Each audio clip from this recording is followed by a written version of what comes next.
sa pag-aaral ng church history ngayong gabi. Bago tayo magsimula, tayo muna ay manalangin. Panginoon, salamat sa gabing ito. Salamat sa mga inawit naming katotohanan, Panginoon.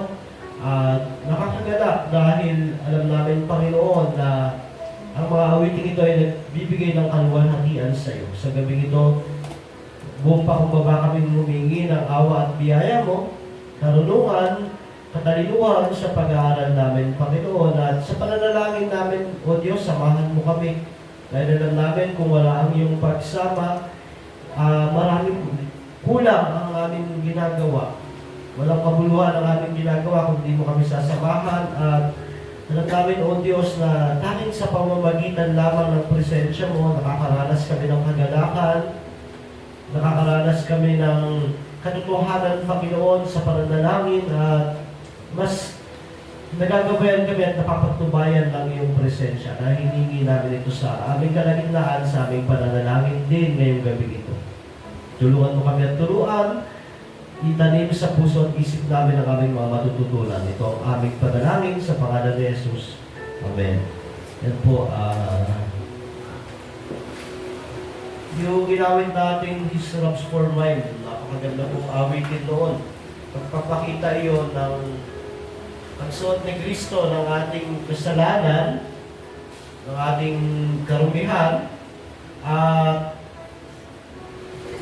pagsuot naman natin ng takbiran niya.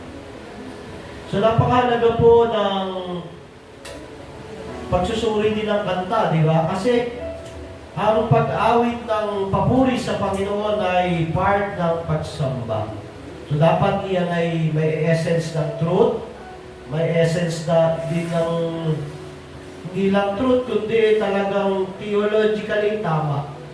Kasi alam nyo, pag halimbawa umaawit tayo habang worship day, prayer meeting, fellowship, tapos hindi biblically truth yung inaawit natin, kasi sinungalingan, hindi na tayo nakakasamba ng tama, nagsisinungaling pa tayo, nagkakasala pa tayo. So napakahalaga ng mga awitin na suriin ninyo, kasi baka mali yung inaawit natin theologically, kaya dapat susuriin nyo rin. Kasi pag mali ang inaawit natin, at yung awit na yun ay bubukas sa ating bibig kasi nungalingan, yun ay pagkakasala. Diba? Instead na nag-worship tayo sa truth, nagsisinungaling pa na tayo, nagkakasala tayo. Kaya ako po, nakasanayan ko pag yung awitin, sino hinihimay-himay ko, tama ba to sa theology ng Biblia? Ito ba yung tinuturo ng Biblia? Kasi pag mali, nakakatakot. Hindi na tinanggap ng Panginoon ang pagsamba na nagkasala pa tayo. Ganun ho kahalaga kasi na ng worship, mga kapatid. Kaya tayo, kanina, inawit natin, napakaganda. Hindi man nasasaliwan ng mga maingay na tugtugan, pero yung reality at truthness nung inaawit natin, alam natin na yun ay yung totoong worship. So tayo dadako sa pag-aaral, magbabalik-aral muna tayo sa church history sa napag-aaralan na natin. So dumating ang Panginoong Jesus ng first AD. So siguro nag-ministry siya bandang 13 AD. Di natin alam kung 3 years o mahigit pa. Pero meron nagsasabi 3 years at namatay siya noong 30 AD, pataas. Doon siya ay kinrucified dahil siya ay hinatulan ng ng mga Hudyo. At alam natin na siya ay nabuhay noong pangatlong araw. Namatay, nilibing, nabuhay at nagstay ng 40 days bago umakyat sa langit. At ang mga apostol niya ay kumalat, ang mga alagad, mga disciple kumalat. So, unti-unti dumami ang mga believers ni Christ. At sa paglago nila, noong first 100 to 200 o first century, nagkaroon ng tatlong threats sa Christianity. So, may dalawang lugar ng Christianity noon, Antioch at Alexandria. Pag Antioch ka, ikaw ay Jewish Christianity. Pag Alexandria ka, ikaw ay Gentiles Christianity. Bukod pa sa Anatolia o yung Asia Minor, na kung saan nandun yung 7 churches of Revelation, mostly mga Gentiles churches yun. So, nung kumalat na ang Christianity, nagkaroon ng tatlong threats. Una ang Rome, political threats. Dahil pinagbibintangan ng mga Kristiyano sa iba't ibang bansa, sila raw ay cannibal, dahil kumakain ng dugo at laman during worship fellowship nila, Lord's Supper. So, bukod daw doon, sila ay rebelde sa Roman Empire. Nagtitipon-tipon sila raw ay mga mahalay dahil tawagan nila brothers and sisters. So, yun ang unang threats. At dumating nga yung panahon na si Pliny the Younger, may mga nagsusumbong sa kanya na ang kaso ay Christianity, hindi niya alam paano tatratuhin yun. Kaya tumawag siya, sumulat siya kay Trajan. At doon, pag may nahuli sila, may dinulog sa kanya, pag hindi nag-recant, 3 times, pinapatay. Anong kaso? Katigasan ng ulo.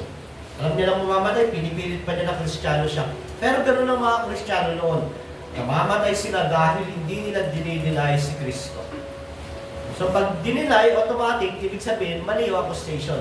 Pero bihira daw sa totoong Kristiyano noon ang magdideny ng faith kay Christ. Dati simple lang ang sukatan noon eh. Pag hindi ka totoong Kristiyano, mabubuhay ka at magbibigay ka na ng pagsamba sa Caesar. Sabi mo, Caesar is Lord. Pag totoo kang Kristiyano, mamamatay ka. So yun ang unang threat, political threat. Sumunod yung religious threat na dahil sa theology ng mga Hudyo na hindi sila naniniwala kay Christ, nagsalin-salin, nung umusbog yung iba't ibang theology na si Kristo raw ay hindi totoong Diyos. So, hindi sila naniniwala sa Logos. So, mga alogoy, ang mga sumunod na threat. Christian sila na may touch ng Jewish, naniniwala sila Messiah si Christ, pero hindi siya Diyos. Hindi siya yung divine Logos, divine Word of God. So, isa dyan si Marcion na unti-unti na-develop, naging Marcionism, na iba naman yung view niya. Si Christ daw, iba yung tatay, hindi yung Old Testament God. So mula dyan sa religious threat din, lumabas dyan galing si Paul of Samosata na dinisipulo niya si Arius. Sumunod yung philosophical threat o pagan threat ng mga philosopher na hindi sila naniniwala sila na hindi tao si Christ. Dahil hindi magkakatawang tao ang Diyos. Dahil hindi pwedeng magsama ang spiritual at physical para sa kanila dahil makasalanan ng physical. So, hindi magkakatawang tao ang Diyos.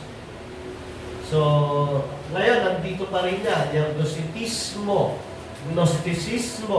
yan yung pagan threat. So, ang mga unang apostolic fathers, mga disipulo ng apostol, si Clement of Rome, na-persecute dahil sa faith nila, si Ignatius of Antioch, at isa sa pinukusan natin si Polycarp of Smyrna na disipulo ni John. Siya ay sinunog ng buhay, siya ay tinusok, sinaksak para tuluyang mamatay. Siya ay faithful na martyr siya dahil sa kanyang pananampalataya. Yung tatlong apologies na nagtanggol laban sa political threats, religious threat, at philosophical threat, si Justin Martyr, sumulat ng kanyang apologies. Si Irenaeus of Lyons naman, gumawa ng mga apologies book. Si Tertullian, yan, mga apologies. Apologies, ibig sabihin, defender of faith. Hindi lang sila Kristiyano, sila ay mga thinker, sila ay theologically pinag-aaralan yung Word of God para ma-depensa nila against political threats, religious threat, at philosophical threats. Hanggang ngayon naman, andyan pa ang threat na iyan. Yung nga lang, si Rome ay hindi na nasa anyo ng Roman Empire, nasa anyo ng trabaho mo, nasa anyo ng negosyo mo, nasa anyo ng boss mo. Yan na yan. Nasa anyo ng mga kamag-anak mo. Religious threat naman, yan yung mga hindi naniniwala ang Diyos si Kristo. Cult in Christianity. Philosophical threat naman, cult in Christianity rin. Yung mga belief na medyo liberal ngayon. So, hindi nawawala yan. Ang Espiritu ay andito pa rin. So, nung 200 to 325, second century, dumami lalo ng dumami ang Kristiyano. So, dumating ang panahon na merong isang emperador ng Rome na naging Kristiyano. Sino siya? Si Constantine. At siya ang nagpatupad ng Edict of Milan na kung saan ang mga Kristiyano ay, ang lahat ng relihiyon ay legal. Wala lang persecution, yet pinaburan niya ang Christianity. Dahil siya ay galing sa, yung nanay niya ay Kristiyano. At siya rin, base sa mga ibang nagtuturo, siya ay Christianity pero hindi siya ganun kalalim. Maring kagaya siya ng mga ordinary Christian na walang hilig sa theology, walang kaan, pero siya ay focus sa politics. Hindi ba naman sinasabi, hindi Kristiyano si Constantine.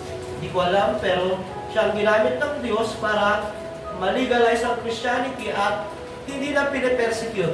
Dati pinapatay, inukulong, ginagawang show sa mga gladiator fight, pero nung dumating si Constantine, nung 313, yung Edict of Milan. So napag-aralan natin. Sumunod na karakter na napag-aralan natin, bukod kay Constantine, ay si Athanasius. So nagkaroon nung 325 ng Council of Nicaea laban sa turo ni Arius. Nanalo ang Orthodox theology, yung pagiging Diyos ni Christ, yet hindi rin natapos ang pakikipaglaban nila. Nung namatay yung bishop, si Alexander, ang sumunod na naging bishop noon ng imperyo ay si Athanasius. Pero siya ay siniraan, kaya siya ay 5 beses siyang ibinatapon dahil sa kanyang theology. Dahil sa paniniwala niya na si Kristo ay kapantay ng Diyos. 5 times. Mismong una nagpatapon sa kanya si Constantine dahil yung mga Arians, bagamat talo sila noong 325 sa Council of Nicaea, hindi sila nagpan sila, kumbaga, kunyari, nag-recant, pero patuloy sa pagtuturo hanggang nakapwesto sila sa gobyerno, siniraan nila si Constantine ngayon, sila ay pinatapon. Kada makakabalik siya, papatapon, tuturo na naman siya ng Orthodox teaching, pag-iinitan, papatapon, makakabalik, papatapon 5 times. Kaya kilala siya sa salitang ito, if the world goes against truth, then I go against the world. Kaya tawag sa kanya, Athanasius contra mundum o Athanasius against the world. Ganyan kahalaga ang theology. Yung buong buhay ni Constantine ay puno ng pagdurusa at paghirap dahil sa theology. Lahat po ng tao nagti-theology. Yun ang realidad. Dalawa lang pabagsakan, bad theology o good theology. Kasi yung tao laging may idea, tanungin mo, sino si Jesus? Pag sinagot niya iyon, ibig sabihin, nag-theology na siya. Either masama lang ang theology niya o maganda ang theology niya. Diba? Lahat nagti-theology, walang hindi makakalusot. Walang makakalusot na sabihin niya, wala tayong, yung uso kasi ngayon, hindi mo na kailangan ng theology, kailangan lang tanggapin mo si Jesus. Napaka-laking kahibangan po noon. Ang mga gumagawa nun, anti-intellectual kasi tamad mag-aral. So si Athanasius, dahil sa theology, siya ay 5 beses na banish at nakipaglaban. Sumunod na napag-aralan natin noong 4th century, si Ambrose of Milan. First governor na naging bishop ng Milan. So, siya ay lumaban din sa mga Arians, mga non-Trinitarian na grupo noon. So si Ambrose ay siya yung nung nagkakagulo yung Arians sa Orthodox Christian, may bata sumigaw, Ambrose for bishop. At siya rin na nag-disciple kay Augustine. Si Augustine ay nakilala natin, pag-aralan natin bilang greatest thinker of 1,000 years. So lumaban si Augustine sa mga Arians, sa mga Donatis. Donatis at yung mga legalista na naniniwala ito, pag halimbawa daw yung pastor o bishop na nag-compromise, lahat ng binautismo niya, lahat ng member ng church niya, hindi ligtas. ganun katindi ang mga Donatis. Sabi nila gusto hindi. Hindi nakabase sa bishop ang kaligtasan nila na kay Kristo. Pwedeng hindi ligtas yung bishop nila, pwedeng compromise yung pastor nila, pero yung mga member may ligtas dyan. Dahil hindi nakabase sa leader, sa simbahan ang kaligtasan nila, kundi doon sa namatay sa krus. Siya unang tumawag sa church bilang One Holy Catholic Apostolic Church. One Holy Catholic Apostolic Church. So hindi perfect ang mga taong ito dahil sila ay nasa kanilang kapanahunan na hindi pa ganoon ang theology kaayos. Pero iyan ay mga thinker. Talagang pinag-aaralan, nag-aaral ng Hebrew, Greek, Latin. Dati yan ang criteria para maging pastor ka, maging bishop ka. Greek, Hebrew, Latin. Dapat alam mo yung language na iyan. So yun na pag-aralan din natin, yung mga events noong 4th century. Napakahalaga ng panahon na ito dahil dito na-formalize ang mga mahalagang doktrina na hanggang ngayon ay dinadala ng mga totoong Kristiyano. So, noong 325, yung Council of Nicaea, nireject nila yung Arianismo na doktrina ngayon, yung Arianismo ng Jehovah at mga Iglesia ni Cristo. Noon pa, tapos na yung laban. Kaso nga lang, binabalik lang dahil, syempre, ang spirito ng Diablo, ang spirito ng kasalanan, ay yung kasalanan, andyan pa.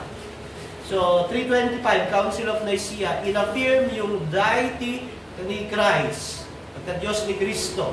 Noong 381 naman, Council of Constantinople, nireject ang Apollinarianism at dyan na-establish naman yung Athanasian Creed.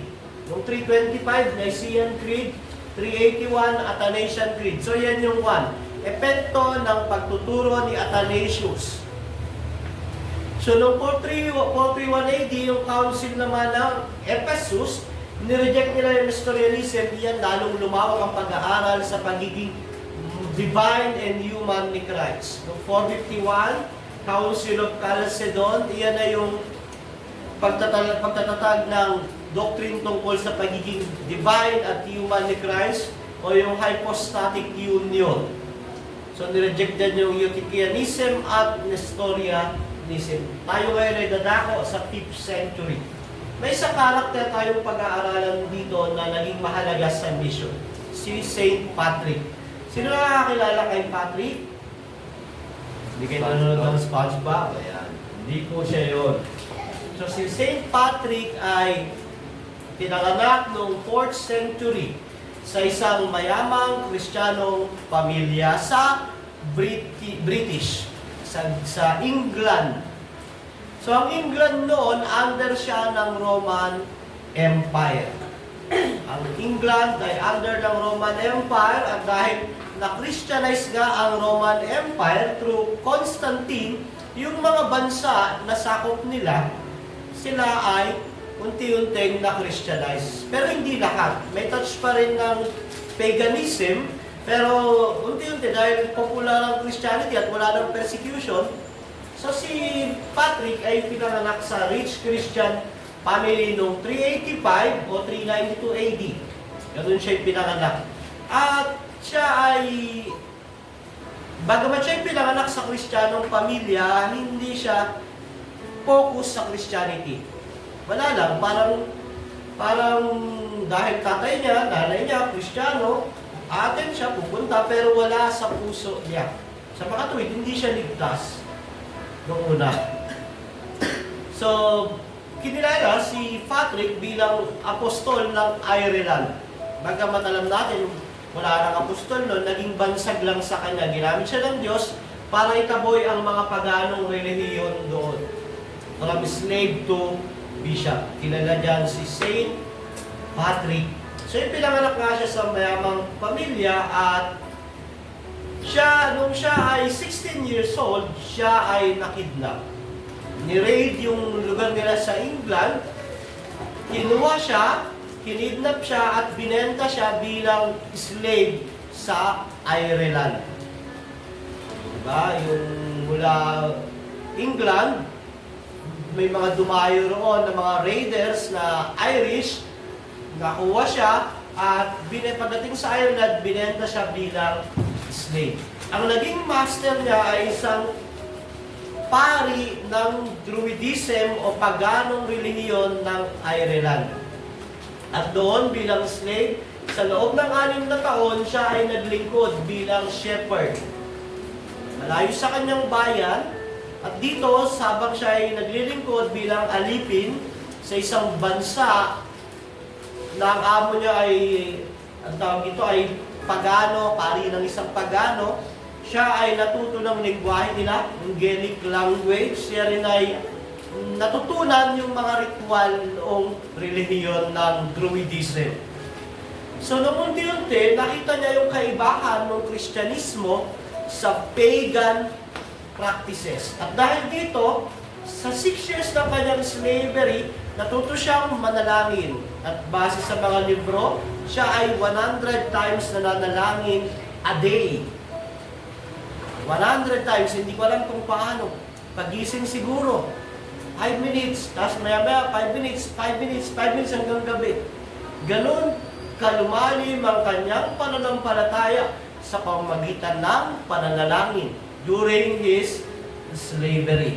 Nung siya ay malaya sa England, wala siyang pakialam sa Christianity. At dito ay unti-unti siyang makita na yung Druidism nag-aalay ng tao sa kanilang mga ritual.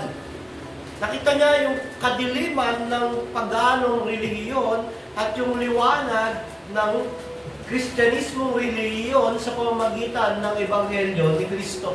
At doon mismo, dahil yung master niya ay pare, alam niya yung mga ritual, alam niya yung lengguwahe ng lugar, at darating ang panahon, gagamitin ng Diyos yun para siya ay magmisyon sa Ireland. So, siya ay nakatakas after 6 years.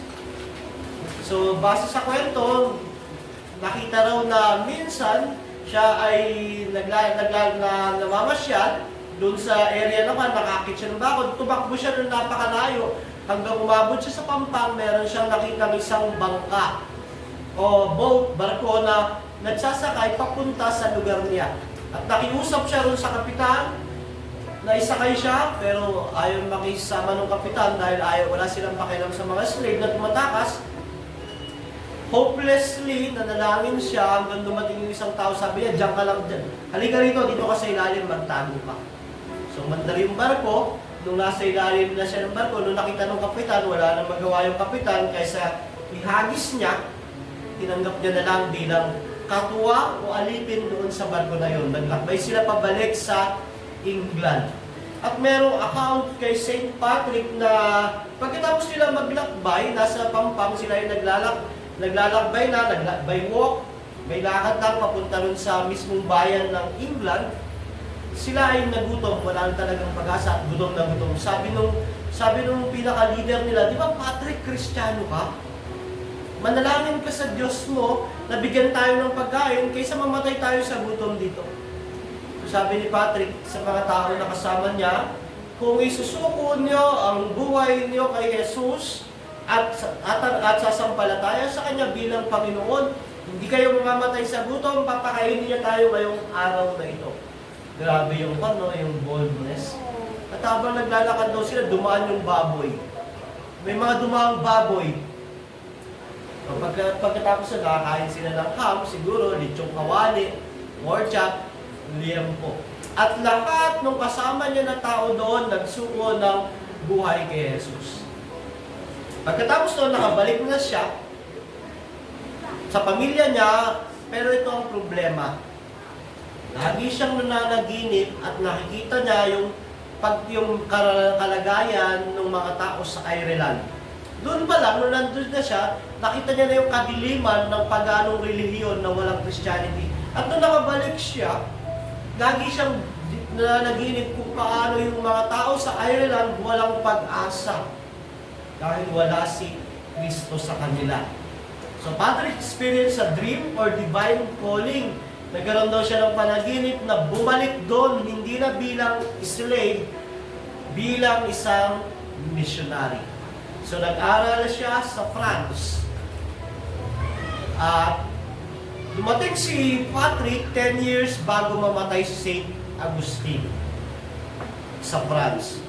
Bagamat di sila nagkita, hindi nagkatagpo, pero yung bateo, kumbaga pagkatapos ni Saint Agustin, si Saint Patrick naman ang isa sa nakilala sa mission.